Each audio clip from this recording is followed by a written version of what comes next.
Hey, thanks for joining us for our series on misunderstood words of the Bible. My name's Brittany Lynn. I'm the youth minister at Christ Church. And I'm Father Michael. I'm the rector at Christ Church. And over the next couple of weeks, we're going to be discussing words you may hear a lot at church, but may not quite understand what they mean. Now, our hope is that we can bring everyday context to these words, so next time you hear them at church or read about them in Scripture, you'll have a better understanding of what they mean. Today, we're going to hear from Mayor Grover Robinson.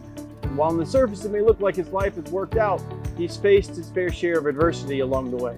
Let's take a look at the biblical meaning behind the word joy.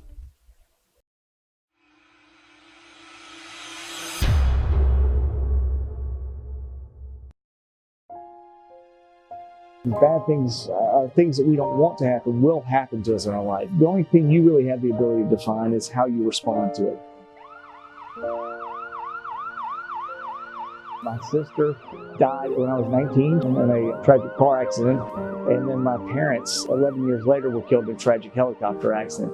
So I certainly have experienced loss and grief, but I choose not to focus on the grief. I choose to focus on the joy that I actually did have them and the gratitude that I was with them for the time that I did spend.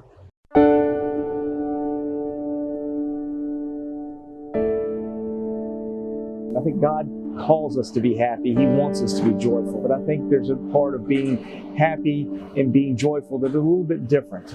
Joy is certainly the ability for us to create our own happiness, and it's a state of mind as far as us being rather than simply being happy. I think certainly there are a number of blessings that God gives us that will always make us happy, but that doesn't mean we'll be happy all the time. But I think we're still called to be joyful. I couldn't change the helicopter. I wasn't on the trip. I didn't know any number of things to do. I couldn't control any of that. The more I looked at it, the only thing I could control is how I responded to it.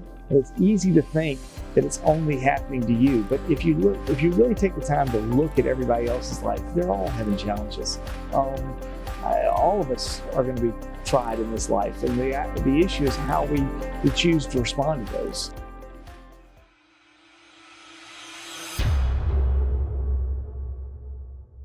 In this video, Mayor Robinson talks about the need to choose joy even in the hard times.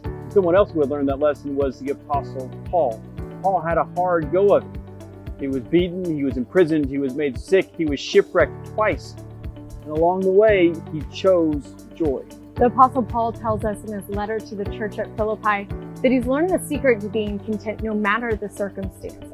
In Philippians chapter 4, verses 12 through 13, the Apostle Paul says, "I know what it is to be in need, and I know what it is to have plenty.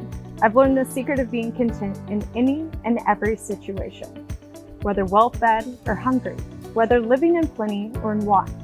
I can do all things through him who gives me strength."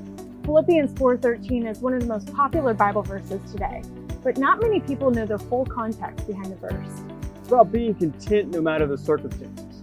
Joy is this deep-seated sense of contentment that we have from our relationship with God and the grace that we have from His Son, Jesus. Joy is internal gladness. It's what we call one of the fruits of the Spirit. Now, there's a difference between joy and happiness. Happiness is a feeling, and joy is something you experience when you know God and have a relationship with Him. I love how the theologian William MacDonald described joy when he said, "Joy is contentment and satisfaction with God and His dealings." Okay, that's a wrap for our first video. Now join with your small group and go over some of the discussion questions.